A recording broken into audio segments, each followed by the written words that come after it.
Welcome to the Socialize strategy. Happy Friday. I'm back. And today we're going to pull back the lens into a wide shot on social media. The reason I'm going here is I did receive a reach out from a former colleague who is very creative and was just asking me for some guidance on social media on a topic. And when I looked at the thing that he was talking about, I said, oh my gosh, I have some great insights that would help way more than just him.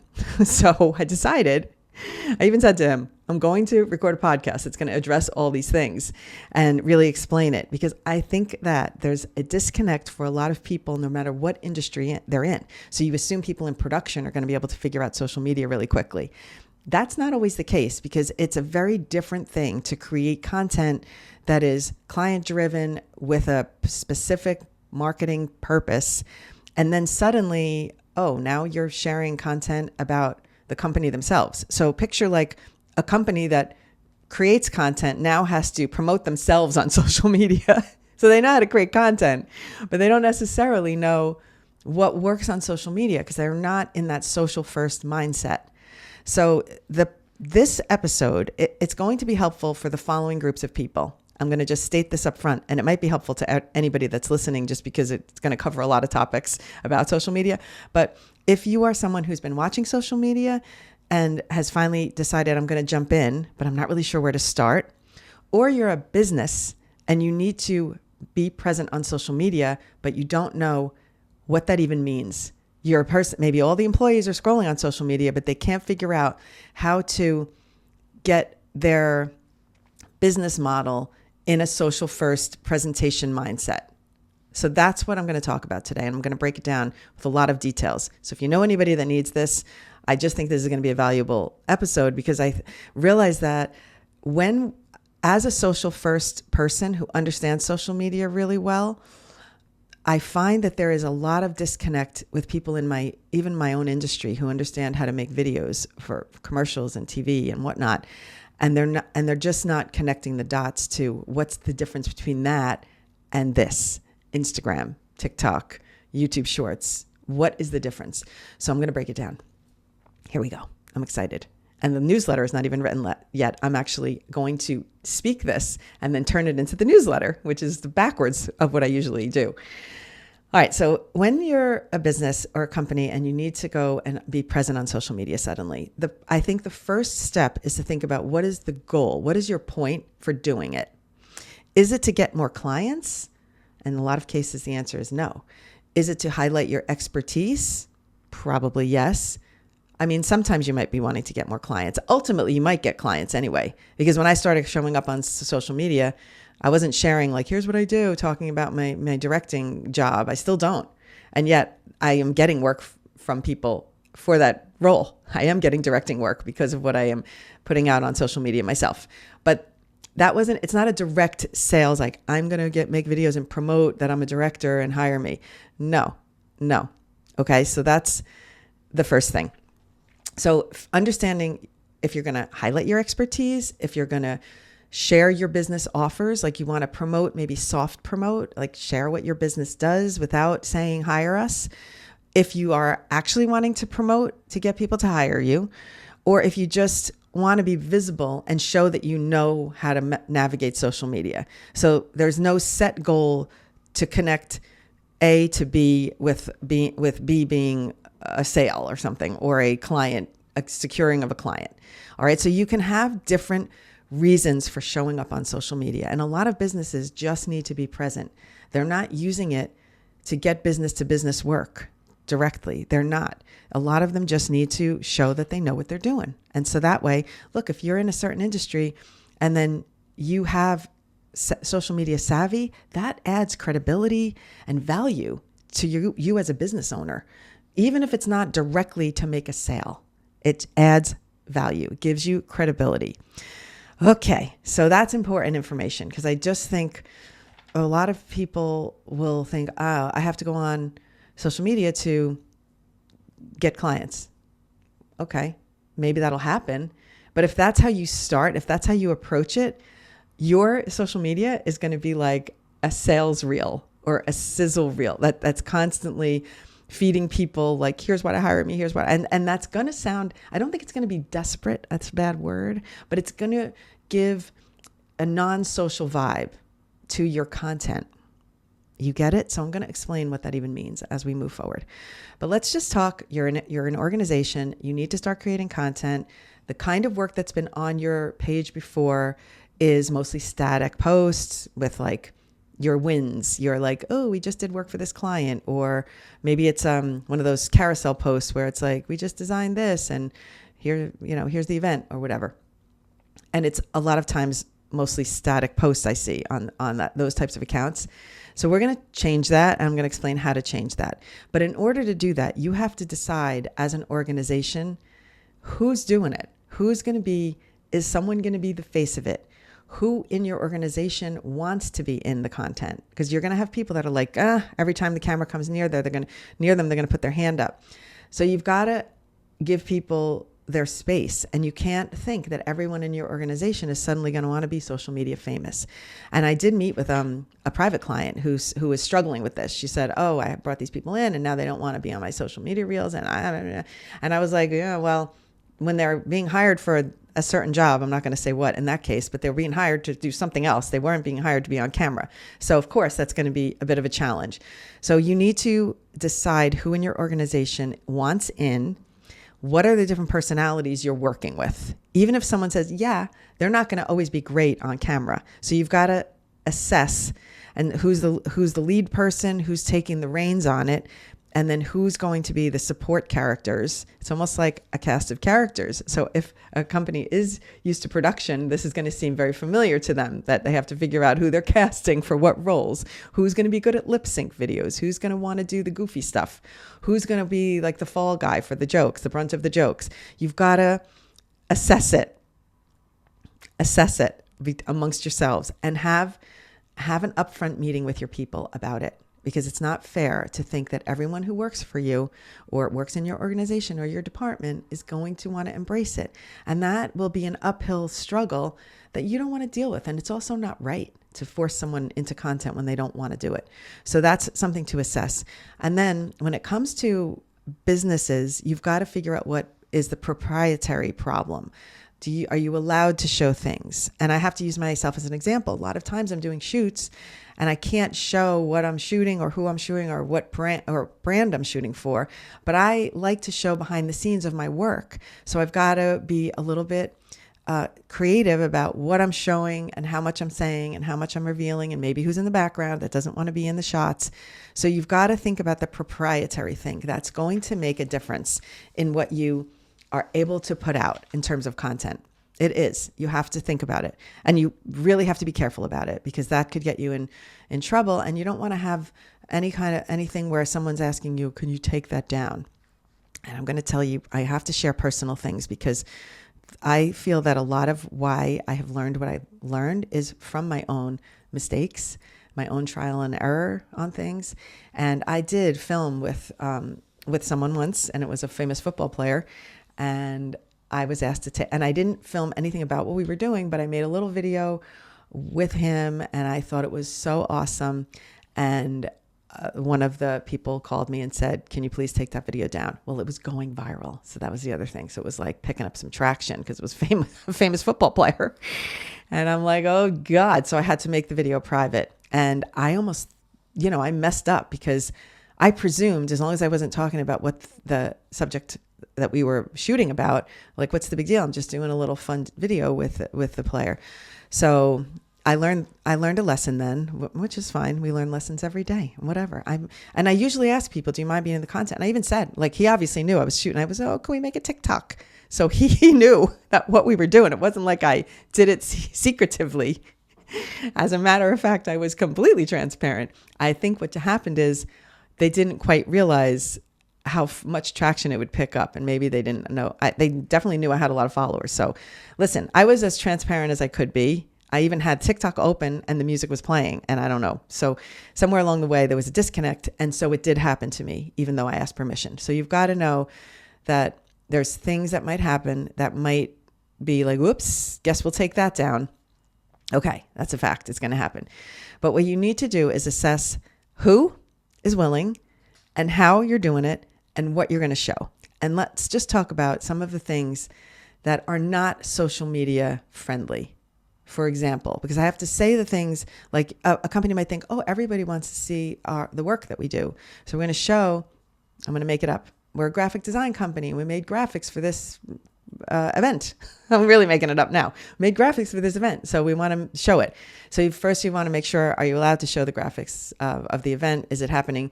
Typically you're allowed to after the event happens. You typically wouldn't want to share that before the event. But assuming now after the event, okay, we're going to show graphics and pictures of the event or whatever. Let me just say that Instagram, and I'm specifically speaking to Instagram because so many people are still in the old static post mindset. And I know carousels do okay on Instagram, but typically carousel posts and those kinds of static Instagram posts where you're showing photos are only being seen by your followers. So if your goal with your Instagram is to grow your account and get followers and get more traction, serving up things just to the people who already know you and follow you isn't really going to take you to the place where you want to go if your goal is to grow. So take a pause. Reels, video content, that's where it's at right now on Instagram specifically. I mean, the other platforms are video first. When you think about YouTube, it is a video first platform. So of course, YouTube Shorts. Videos are going to do better.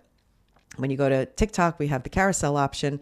And actually the carousel option is not a bad thing because those posts are now showing up in the explore page. So when you go to on the top, there's it says for you, following, shop, and then there's an explore one a lot of people have now. And if you tap on explore, you'll see that all of the posts in there are static. So possibly on TikTok, static posts, if you want to go for it, might get you into that explore page. They typically don't do super well in the regular feed in terms of virality, but they can give you some traction because everything doesn't need to be viral like that. It doesn't have to be your goal. I need to have a viral video. You don't. It's almost debilitating. If you go back to my episode from, I want to say maybe a week or two ago, I talked about it. Like, the horror sometimes of a viral video because sometimes it does the wrong things. But if you get traction and you get a couple of thousand views, sometimes in those 1,000 people, that's where you get maybe your next customer or maybe your next client. Because it tends to be, I find from my experience, that it's not the viral videos where people find me to hire me. It's typically on more lower viewed videos. I don't know why that is, but it's just like the lower views are reaching the right people, whereas the viral views are going out to the masses and not necessarily going to find the person that is going to hire you. And they also might think, oh, this person's got so many views on this video, they're never going to want to work with me. So they might not reach out. It could be a deterrent to getting business. Okay. So the types of content social media likes, let's now get a little bit into that. We know that it doesn't really love static posts and it doesn't really like you to just be like, wing, wing. Oh, look at what we did. This is so amazing. Aren't we great? It would be much cooler if we take that exact thing of like the stills of the graphics at an event and you actually had some of your team shooting video and you put together a montage video or a vlog of here's a day in the life of we created these graphics and have the process. Maybe somebody is at their computer designing the graphics and then you see the graphics if it comes in on a big screen and they're testing it, and making a video vlog of something like that would be more effective than just showing and telling, like showing the pictures and telling what we did and showing the pictures and telling what we did. Actually sharing the behind the scenes of that exact content would do so much better and is way more social first than just here's my expertise. So it's doing it in a way that is social friendly. And so that actually is a really good example of like the before and the after, how you can take a mindset on something where you're trying to do this goal of showing that you made these graphics and etc. But instead of just ta-da and show, it's more like when we were think about a voiceover that would go with this. Like when we were tasked with creating the graphics for this major event, Let us take you through the process of how we did it. Okay. And what I would do if I was doing that vlog, I would start with the end result at the very beginning. So the big wow shot, the graphics are at the event and you're panning the event and there's like 100 people, 100, 200 people there and you're panning and you see the event. And then it's like when we were tasked with doing the graphics for this major event. So now it's like, you got my attention. I'm watching, like, wow, big event. Then you're going to show, this is how we did it. And then you might show a shot of a team meeting, a shot of somebody on the computer, big computers, graphics in progress. Then you show a meeting again where you're showing it to the client, blah, blah, blah. So you have to have someone who is almost like your documentarian in your team. That's going to be the annoying one. And that's me and my team, okay? I'm the annoying one. And I'm there. Like, I get to a thing. I'm like, oh, we got to shoot this. And I'm recording. And sometimes people are like, oh, she's already recording. I'm like, yes, damn straight I'm recording. Because some of these things that are going to be needed when I'm trying to tell the story of this later. So even though that person is going to get a lot of shit for being the recording person, that's going to be like, are you not focused on the meeting because you're recording? Trust me, I am so hyper-focused that I realize this very moment is so valuable, we're going to want it later. So don't tell me I'm not focused. You can know that I am thinking way ahead of everything. I'm already like 10 chess moves ahead, even though I suck at chess. I'm 10 steps ahead, 10 chess moves ahead when it comes to content, because I am a storyteller. So it's like, oh my God, this is an important piece of the story. And you think about it, my cancer journey. Oh my God, I was 10 steps ahead of myself when I was blind, because I was like, I'm going to need the receipts of what's happening right now. So I was filming when I couldn't even see my phone, and I was trying to figure out what my diagnosis was. So I think there is going to be someone in your group, if this is a company or a business, and if not, it's yourself. You've got to start thinking as a documentarian. See it through a lens. I see everything through a camera lens. As I'm going through the day, I'm like, oh, this is going to make this will make great content. Or this is going to be down the road. I'm going to want to look back at this and then put these pieces together. So vlogs, documentarian. Okay. Interviews. You could interview your team. You could be doom. So you have the person who's doing it, or you have the filmer who's filming and asking questions of each member of the team. Think about the football videos where the football players are all asked, how often do you talk to your mom? My favorite videos. There's somebody that's walking around with the camera and walking up to each one of them and getting that little soundbite every day. Oh, I just talked to her this morning. Oh, they're all doing their answers, which can be edited together. Again, this always requires a lead team member. If there's not someone that's tasked with being in charge of the filming. You could have someone, if you have a team, you could have someone in charge of the filming, someone in charge of the editing, someone in charge of the posting. Like, you can divvy up the skills if you have that, if you're all supposed to share in the responsibilities, or you have the social media lead that's actually putting it all together. So those are the things I can't really say because that's more team specific. I'm just giving you the overview of if I was consulting with a business and trying to teach them how to do social media, this is what I would be saying to them. All right, so you also need a team and you need processes. But before we get to that, I want to go back to the other types of content that you could do. So you could have where you're asking questions to your team and then you're highlighting like, oh, each team member has to say what they do, what their role is. That would be a fun video because in certain businesses, we don't know what these team members do. I can remember starting in an advertising agency. I don't know what a copywriter does, an art director does, an account executive. I mean, those are basic things. And I was new right out of college. I had no idea. So there's a lot of people who don't know the things in your business that you think is normal. So one time on the set, I was on one of my film sets and I went around and I said, okay, this is the sound guy. Tell us what you do. Okay, this is the DP. Tell us what that means. And I did that and it was fun. It was before I had enough followers for people to care about it, I think. But I had fun doing it. I was like, let me share about my day in the life because I couldn't share what we were shooting. We were shooting some, proprietary thing. I wasn't going to share that. So I just said, okay, who wants to be in my video? And then I went around and I just said, would you be in my Instagram video or my TikTok video? And a person says yes or a person says no. And I would get a little soundbite with them. So you can have that type of content. And then the vlog also includes behind the scenes content, a little bit about like, here's how we do such and such a thing, behind the scenes of packing up the lobsters. I use that example all the time. Behind the scenes of how this belt is made, and this person hand makes this belt. That was in a major viral video. Who would think that seeing how a belt is made could be so viral? But behind the scenes of what you do is very interesting to people who aren't in your industry. And I do it all the time. I love showing behind the scenes on set, because I think I'm still intrigued with movie sets and film sets and production, even having been in it for 40 years, really, which is crazy to say. I still am in love with it the way that I was in love with it when I was on my first set. I love it.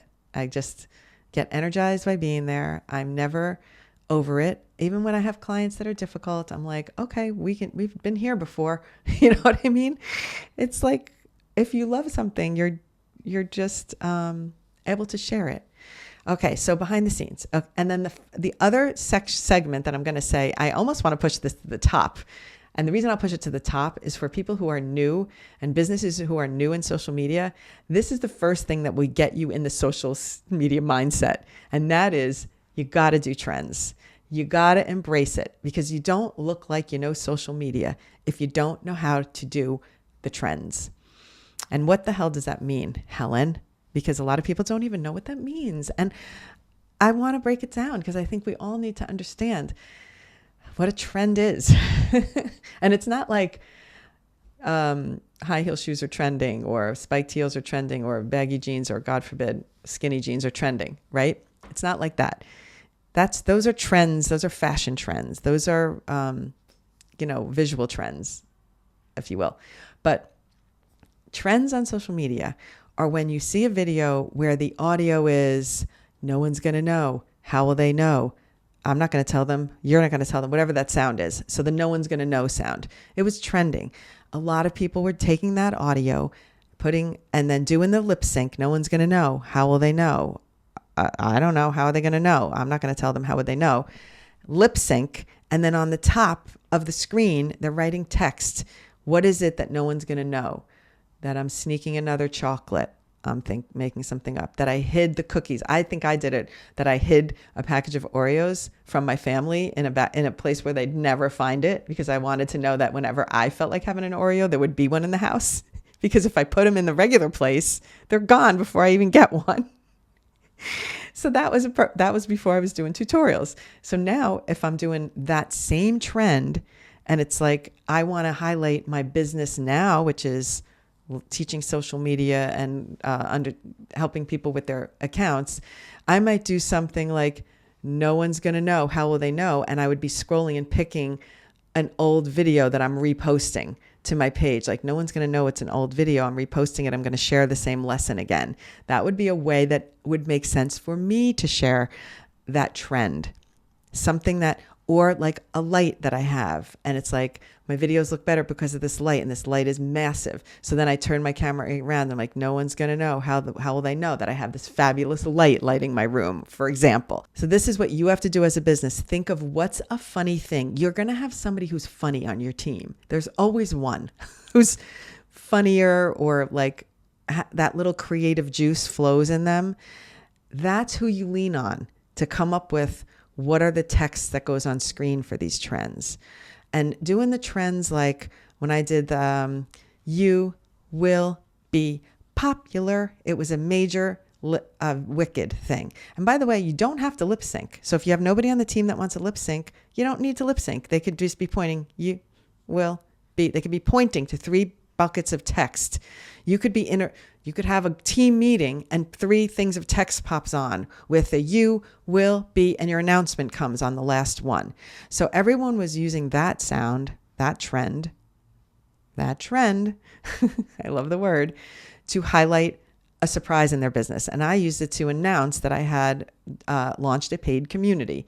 And so I was like, we have launched and then Socialize Studio. I did something like that.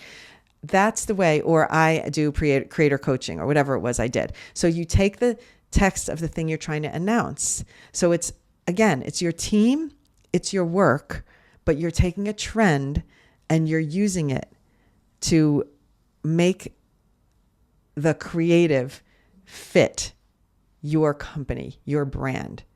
And when you make the creative fit, why would you do that? I have to say the why behind all of the trends things. On the social media platforms like Instagram and TikTok and YouTube, when something is getting a lot of traction and it's trending, right? And you're seeing it. So I'm seeing that sound come up on my page over and over with different titles and different text. The algorithm is delivering that on a more frequent and regular basis because it's trending.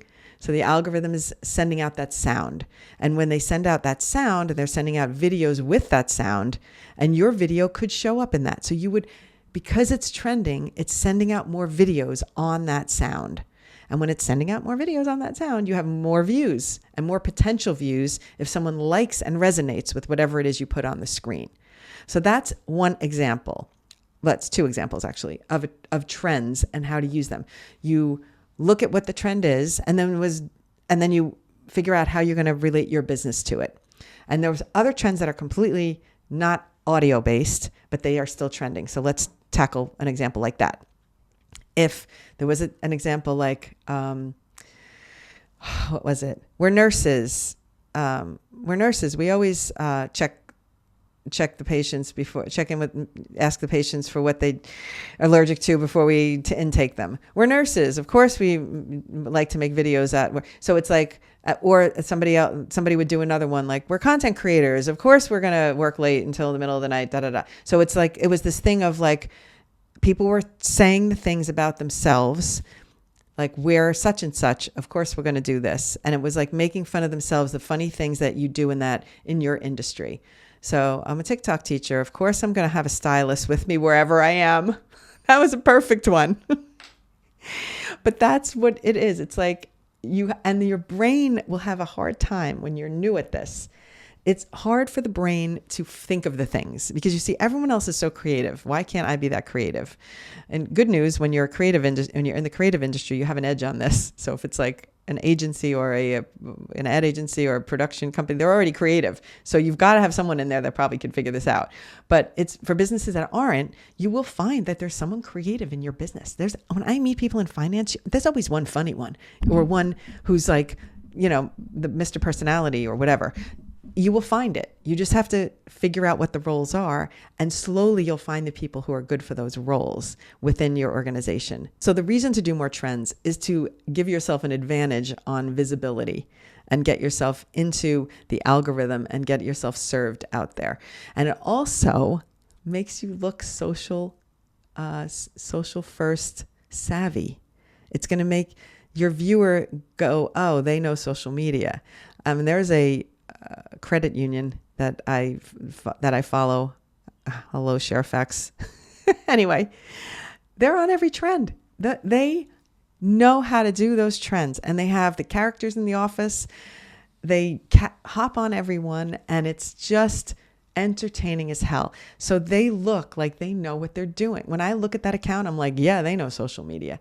And what happens is when people are scrolling and they see you're posting like a static post with some highlights, and then every post is, and then they go, oh, I would be curious to see about this business. And they go over there, and most of the posts are just like showing off the work. It's just not a social first mindset. And right away, you'll know that person doesn't really understand social media. And let's say that company wanted to get clients that cared about social media, even though they weren't going to be doing their social media. They might care to have their business that they're hiring for their thing to know social media. They want to know that they get it. That's a good reason to show up as social savvy and not just like old school. Let's post an Instagram still photo or something like that. So we've covered a lot of ground in terms of like the big picture. And that is what I think a lot of people are missing when I see businesses on social media. And then I'm thinking, oh, maybe they don't want to do it, or maybe they just don't understand how to do it. And you don't have to be in a formation like everyone else. You don't have to be doing a trend every day. Oh my God, no. If anything, you want to just sprinkle a trend in there to get yourself some advantage to being seen. But trends are not for like posting every day. The vlogs, the interviews, the behind the scenes, the sharing the moments. And then when you start to get in that social mindset and then you see other content, you'll go, oh my gosh, maybe today we'll have the team do this funny dance because it's like just like 3 steps and it's really easy to do. And maybe your team, they're funny and one of them just does it funny and then you end up having a moment with that. I mean, there's so many good opportunities to create a social first account for a business without having, a proper social media manager in there doing it. But the issue is mainly, does your team want to do it? And that's the first thing. You have to really assess, like, is a certain team within your organization going to want to embrace it? And do they want to take it on? Because force fitting something is never going to work. If you're forcing people to get in front of the camera, no. If you're trying to figure out, oh, well, we have to make this work because the boss told us we have to do it. Okay, well, then you better find out who's going to be willing and how are you going to work this magic and how are we going to make the process work. So that's like more of I think that's an organization specific thing, but some organizations have a social media team and they're like, okay, you guys are tasked with this and this is how you're going to do it. And so that's a little easier because then you can set up a social media process. Who's going to be this is what I was saying before. Who's going to be the shooter? Who's going to be the editor? Who's going to be the poster? Who's going to be the caption writer? Okay. Because especially if you're in a creative industry, you probably have a copywriter. You probably have someone who's better with a camera. You might have someone who's better with the concepts. So you've got all of that in your organization if you're that kind of person. But a lot of times you're just doing it for clients and you're not doing it for yourself. So you have to kind of take a step back and figure out how to do it for yourself. But having the processes is important because if you know who's shooting, who's editing, and how the process is going to happen, you've got to decide the deeper processes, which is, are you shooting in an app, like in the Instagram app, in the TikTok app? You have to make sure you're going to get it out of the app. You're going to save it before you post it and all of those things. And that's where, I didn't say this before, but that's where anybody can benefit from being in the Socialize studio, because that's what I do week to week. Give you the ideas. Here's a list of ideas. Here's the ways to think about your content. Here's a challenge to do. Maybe your team could do a challenge. So having the tools week to week and the motivation and the inspiration and having also that accountability piece, it really does help. So if you're an individual doing this on your own, you really would it's really helpful to have a team to bounce things off. So I'm going to it's not a plug for the studio, but I am mentioning that that's the whole purpose why Julie and I created the studio, because we felt it. We felt it just by the emails that are so loved that we send out every week. We have a 50% open rate on our email list. That's high. I was in a meeting the other day and they said, yeah, it's, if you have like 20%, you're good. I'm like, 20%? I have a 50% open rate. So the information I know already, the information we're giving is valuable. So Julie and I knew that we had something that people were resonating with in the newsletter. And that's why it was like, how do we take that to the next level? How do we help creators on a more consistent basis and be able to handhold even more besides just like sending them a note every week?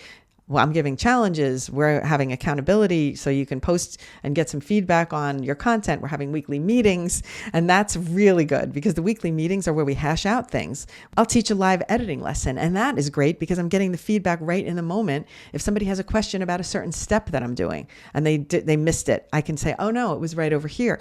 And those kinds of things, that kind of support for creators is why I just think the studio is just a valuable tool for anybody who's really trying to figure this whole thing out and stay accountable and stay consistent, because it's so hard to stay consistent when you're by yourself. It's just like exercise, sometimes you need a group class to get yourself going. All right, I'm going to wrap it up because I think I've just been rambling, but hopefully this is helpful to my colleague who reached out. Thank you for prompting this topic, which I think has been going to be helpful for a lot of people. And I hope that you learned from it, because I think that a lot of people just jump before they even know what they're supposed to do. And one last thing to add, because I like to say goodbye and then it's like an Italian goodbye. I keep going. So one more thing to add is don't overthink every post. If you're posting something and you've spent a lot of time editing it and it doesn't do that well, oh my God, it is annoying. It is frustrating. I feel you. But it's like, go on to the next one, go on to the next one, go on to the next one. Eventually you could always pull that one out again and post it again later when you've gotten some momentum. You don't have to think, that post is there and everybody's looking at it. Don't think so big that every single person on the internet is going to see your post. Just keep going. The more you post, the more experience experience you have, the more you're practicing, the more you're putting it out there, the more you're learning. And then you could always say, oh, let's pull that old post out. And then you look at it and go, oh, our posts now are so much better than that. I don't even need to repost that one. We've gotten so much better. So it's momentum that is probably your biggest friend, like momentum, relentlessness. I've always said it from all the beginnings of my podcasts and all of the beginnings of my tutorials. Like the person who is relentless wins because they don't give up and they don't think, whoa, bad day, low views. I'm going to get on the internet and bitch about my views. No, I never. I'm like, okay, low views this week, whatever, onward, make new videos. That's what I do. It's literally what I do. When the video views are low, I'm like, F it, keep going. And I just make more videos. And then boom, I have one that random thing I post about the iPhone update and I get 5 million views. If I just sat in my, wallowing in my drama of a week of bad views, I would have never even made that video and posted it. So good. Just keep posting. Okay. That's the main thing that I have to say. And you will just get better and better and better because posting is learning. And if you look at my videos from 5 years ago, you'd be like, does she even know what she's doing? Answer, no. But I learned it as I was moving. Okay? That's the lesson. Thanks for being here today. I am off to LA, so you'll see some content with Julie. I can't wait. I'm so excited. All right, I'll see you next week. Bye.